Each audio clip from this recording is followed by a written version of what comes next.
امروز در مرز لبنان یک فاجعه واقعا رخ داد که خبرنگار رویترز کشته شد در اثر شلیکی که راکتی که اسرائیل شلیک کرده بود و چند خبرنگار بین المللی دیگه زخمی شدن. من دیدم صحبت این هست که برای خیلی هاشون دارن دنبال خون میگردن.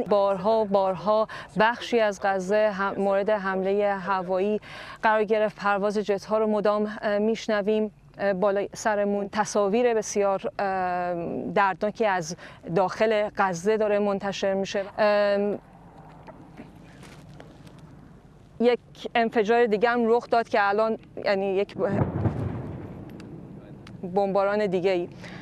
همین که گفتم ساعت اجازه‌ای که به شهروندان غیر نظامی داده شده بود عملاً دیگه تمام شده.